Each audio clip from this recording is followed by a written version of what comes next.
চাঁদাবাজি নিয়ে সারা বাংলাদেশে যে লোমহর্ষক, হৃদয় বিদারক, মর্মান্তিক, নির্মম এবং নিষ্ঠুর ঘটনা ঘটে চলছে এবং এ সকল চাঁদাবাজির যে সকল ভিডিও ক্লিপ, দৃশ্য সামনে আসছে, যেগুলো বলার মতো নয় এবং পুরো রাষ্ট্র, সরকার, রাষ্ট্রযন্ত্র এই চাঁদাবাজির যে ব্ল্যাক হোল, এই ব্ল্যাক হোলের মধ্যে আটকে পড়ে গেছে। এটি এত বড় রাক্ষস কিংবা ধরুন ক্যান্সার অথবা আর কি বলবো, করোনার মতো জীবন সংহারী হয়ে পড়ছে। যারা এই চাঁদাবাজির কবলে পড়ছেন, সেটা বিএনপির লোক হোক, আওয়ামী লীগের লোক হোক, জামাতের লোক হোক, সাধারণ মানুষ হোক,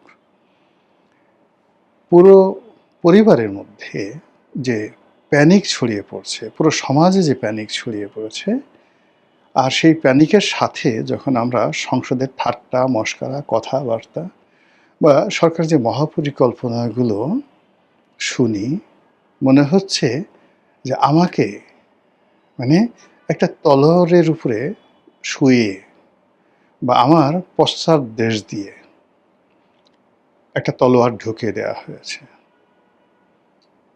তো আমার কোনো মতো প্রাণবায়ু আছে এবং আমার শরীরে যে রক্ত ঝরছে সেটা বোঝা যাচ্ছে না।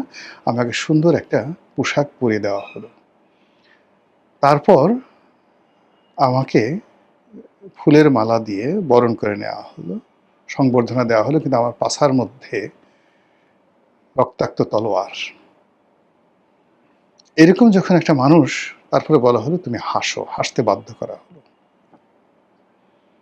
যদি আমি না হাসি তাহলে ওই যে আমি যে মরে যাব, এটার সাথে বড় ব্যাপার হলো আমার আত্মীয় স্বজন সবাইকে জিম্মি করে রেখেছে যে বেটা তুমি তো মরবেই, এবং তুমি যদি এখন না হাসো তাহলে তোমার পুরো পরিবারকে মেরে ফেলা হবে। তখন ওই অবস্থায় নিজের শরীরের মধ্যে রক্তাক্ত তলোয়ার নিয়ে একটা মানুষ যখন হাসে, ফুলের মালা গ্রহণ করে, সংবর্ধনা গ্রহণ করে, তার যে মর্মবেদনা, আমাদের এই চাঁদাবাজিতে আক্রান্ত পুরো দেশ, তার সঙ্গে সঙ্গে সারা বাংলাদেশে লোডশেডিং, তার সঙ্গে সঙ্গে অভাব, তার সঙ্গে সঙ্গে অভিযোগ, তার সঙ্গে সঙ্গে মানুষের ব্যক্তিগত কষ্ট, রোগ শোক, বালা মুসিবত। সেই বালা মুসিবতের মধ্যে যখন কর্তা ব্যক্তিরা, ক্ষমতাসীনরা দাম্ভিকতা দেখায়, স্বপ্নের কথা বলে, দেশটিকে চাঁদের দেশে নিয়ে যাওয়ার কথা বলে এবং আরও অনেক কিছু বলে, যে অঝরে কান্না মানুষের ভিতরে সংক্রমিত হয়, সেই কান্নার ফলে একটা জাতি এভাবে যে দীর্ঘমেয়াদে চলে, একটা জাতি প্রাগৈতিক হাসিক যুগে চলে যায়, একটা জাতি তার সভ্যতা হারিয়ে ফেলে, একটা জাতি তার ভব্যতা হারিয়ে ফেলে। এরকম পরিস্থিতি যখন হয়, সে জাতির শিল্প, সাহিত্য, সংস্কৃতি সব কিছু ধুয়ে মুছে ছারখার হয়ে যায়। তাদের যে জাতীয় ব্রেইন, অন অ্যাভারেজ যে মানুষের যে আইকিউ, এটা অবদমিত হয়ে যায়, পুরুষত্ব কমে যায়, নারীত্ব কমে যায়, গর্ভধারণের ক্ষমতা কমে যায়, সন্তান উৎপাদনের ক্ষমতা কমে যায়, কাজ করার ক্ষমতা চলে যায়, এমনকি মৃত্যু ভয়, সে মৃত্যু ভয়ও চলে যায় তাদের। একটা জড় পদার্থে পরিণত হয় একটা জাতি। ঠিক এইরকম ঘটনাগুলো প্রতিদিন সামাজিক মাধ্যমে আসছে। বরিশালে একটা চাঁদাবাজির ঘটনা দেখলাম। একজন বৃদ্ধ মানুষ, দাড়িওয়ালা একজন বৃদ্ধ, তার অফিসে গিয়ে অকথ্য ভাষায় তাকে গালাগাল করা হচ্ছে। এরপরে তার অন্ডকোষ প্রচণ্ড বেগে চেপে ধরা হলো। ব্যথা এবং বেদনা এবং একই সঙ্গে অপমান। সন্তানের সে ছোট একজন মানুষ এসে তার অন্ডকোষ চেপে বলছে, এই টাকার চেক সিগনেচার করে দাও এখন এখানে।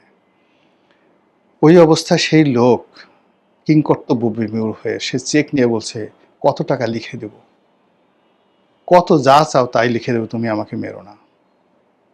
এটা ভাইরাল হয়ে পড়েছে এই বাংলায়। এখন পর্যন্ত স্বরাষ্ট্রমন্ত্রীর পক্ষ থেকে কোনো বিবৃতি নাই। অপরাধী কারা একটু শব্দ করতে পারছি না, নাম উচ্চারণ করতে পারছে না কেউ। সবাই বলছে বরিশাল শহরে এই ঘটনা ঘটছে, কারা কি কেউ কোনো কথা বলছে না। এই দৃশ্য যে মা দেখছেন, যে বোন দেখছেন, যে সন্তান দেখছেন, যে অবধ শিশু দেখছেন, যে কিশোর দেখছেন, ইন্টারনেটের কল্যাণে এগুলো এখন যে কোনো হরর মুভির মতো ছড়িয়ে পড়ছে। বিশ্বাস করেন, কোনো মানুষ, বিবেকবান মানুষ ঘুমাতে পারছে না। আর একটা এরকম দৃশ্য দেখলাম, আর এক চাঁদাবাজ, সে বিরাট এক ছুরি, চকচকে ছুরি, সেই চকচকে ছুরি 1 হাত লম্বা বা 1.5 হাত লম্বা ছুরি, সেই ছুরিকে একজনের হলকম চেপে ধরছে, হলকম চেপে ধরছে। ধরার পরে সেই ছুরি যেভাবে আপনি কষাই, যেভাবে মাংস কাটার আগে, তৈলাক্ত মাংস ছাড়ানোর আগে ছুরিতে ধার দেয়, ওইরকম সে ছুরি ওখানে কোনো টেবিল বা কিছুর সাথে এইভাবে ছুরিটা সে ধার দিয়ে দিয়ে শানিত করে তারপরে তার গলার কাছে ধরছে, এটা দে। এই দৃশ্য ছড়িয়ে পড়েছে। গুলিস্তানে বিএনপি এবং জামাতের মধ্যে চাঁদাবাজি নিয়ে মারামারি, এবং যে দৃশ্য ভাইরাল হয়ে গেছে, এবং সেই দৃশ্যের পরে আবার মিছিল মিটিং হচ্ছে এই খোদ রাজধানীতে। এরই যে অসংখ্য ঘটনা, এই অসংখ্য ঘটনা মানুষের হৃদয়ে কিভাবে বেদনা তৈরি করছে একবার একটু চিন্তা করেন তো। আপনাদের মনে আছে কক্সবাজারের সেই যে কমিশনার একরাম, তাকে যখন ক্রস ফায়ারে দেওয়া হবে, ঠিক এই সময় তার মেয়ে তাকে টেলিফোন করলো, র্যাবের সেই ক্রস ফায়ার। তারপর সেখান থেকে সে কাঁদছিল, একরাম কাঁদছিল। তার মেয়ে বলছিল, বাবা তুমি কাঁদছো কেন? বাবা বলতে পারছিলেন না যে আমাকে একটু পরে মেরে ফেলবে মা, তোমার সঙ্গে এটাই আমার শেষ কথা, এই জন্য আমি কাঁদছিলাম। তিনি সন্তানকে প্রবোধ দিচ্ছিলেন যে না মা, আমি এমনিই কাঁদছি। সারা বাংলাদেশকে কাঁপিয়েছিল। এবং সেই র্যাবের অমানবিক কর্মকাণ্ডের ফলে র্যাবের উপর যে আল্লাহর গজব নাজিল হয়েছিল, সেই গজব এখনো উঠেনি।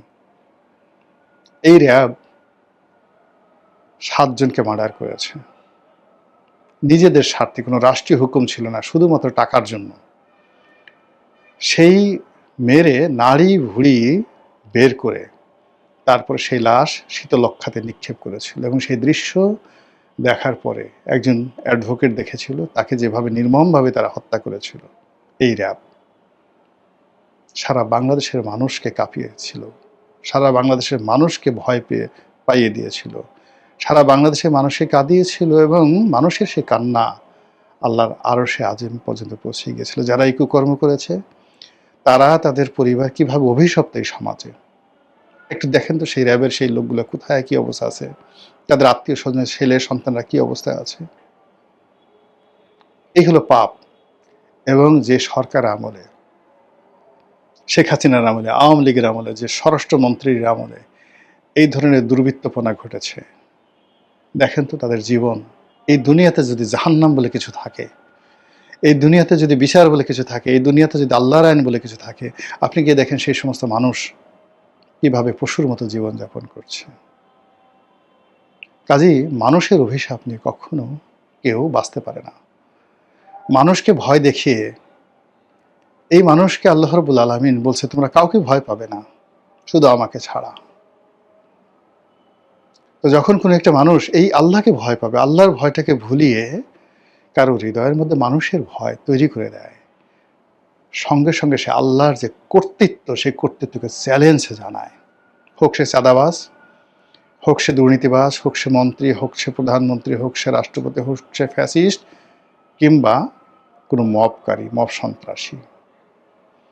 যখন একটি মানুষ আল্লাহকে ভুলে মানুষকে আল্লাহ ডাকতে বাধ্য হয়, প্রাণ ভিক্ষা চায় মানুষের কাছে, বাবা গো তোমার কাছে প্রাণ ভিক্ষা চায়, আমাকে মেরো না, তখন ওই মুহূর্তে ওই মানুষটি জীবনের তাগিদে শিরক করে বসে। সে আল্লাহকে ভুলে যায়। তার জীবনের মালিক আল্লাহ, তার মরণের মালিক আল্লাহ, তার রিজিকের মালিক আল্লাহ সে ভুলে যায়। ভুলে গিয়ে ওই সন্ত্রাসীকে সে মনে করে সেই আল্লাহ। ফলে একটা শিরকের সমাজ প্রতিষ্ঠিত হয়ে যায়। যে রাষ্ট্র এই শিরক পয়দা করে, যে সরকার প্রধান এই শিরককে প্রশ্রয় দেয়, যে কর্তা ব্যক্তি, পুলিশ থেকে শুরু করে আর্মির যে সমস্ত লোকজন, যারা এই সমস্ত দানব তৈরি করে, যে সকল দানবেরা নিজেদেরকে, শয়তানও কিন্তু কখনো আল্লাহ বলেনি, শয়তানও নিজেকে কখনো আল্লাহ বানায় না। শয়তান এমন ভয় দেখায় না যাতে আপনি আল্লাহর পরিবর্তে শয়তানকে আল্লাহ মান্য করবেন। কখনো আপনি দেখাতে পারবেন না। শয়তান আপনাকে প্রলুব্ধ করে, লোভ দেখায়, লালসা দেখায়, বিপথে নেয় যেন আপনি জাহান্নামে যান। কিন্তু শয়তান আপনাকে কখনো আপনার সামনে অস্ত্র ধরবে না যাতে করে আপনি তার কাছে প্রাণ ভিক্ষা চাইবেন শয়তানের কাছে। হে শয়তান, তুমি আমাকে প্রাণে বাঁচাও।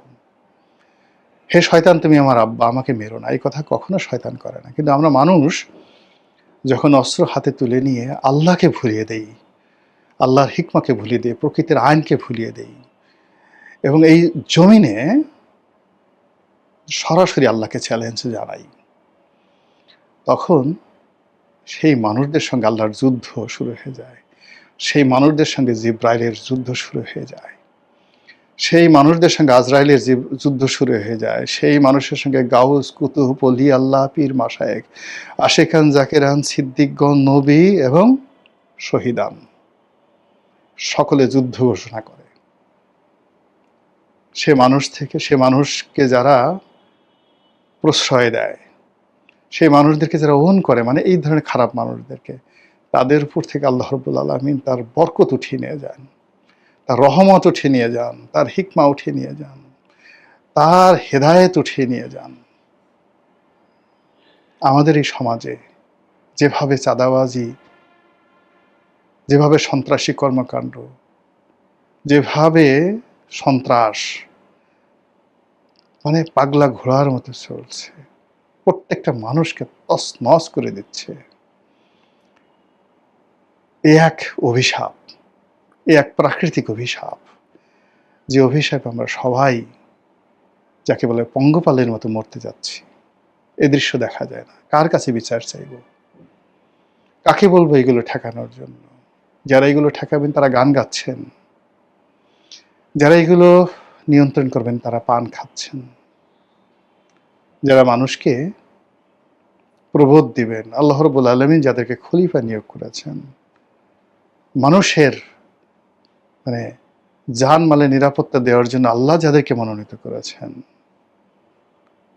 তাদের দৃষ্টিতে এই বিষয়গুলো যদি না আসে, তারা যদি এগুলো নিয়ন্ত্রণ করতে অপারগ হয়, কিংবা তাদের ক্ষমতা নাম ব্যবহার করে যদি এই সমস্ত কর্মকাণ্ড হয়, কল্পনা করতে পারবেন না প্রকৃতি কতটা প্রতিশোধ পরায়ণ। আল্লাহর কাছে আশ্রয় চাই, আল্লাহর কাছে পানা চাই যে বিপদে পড়েছি আমরা পুরো জাতি। মহান আল্লাহ যদি আমাদেরকে দয়া না করেন, আমরাও আদ জাতির মতো শেষ হয়ে যাব, আমরাও সামুদ জাতির মতো শেষ হয়ে যাব, আমরা আশ্রয়হীন হয়ে পড়ব। হে আল্লাহ, আপনি জাতিকে রক্ষা করুন।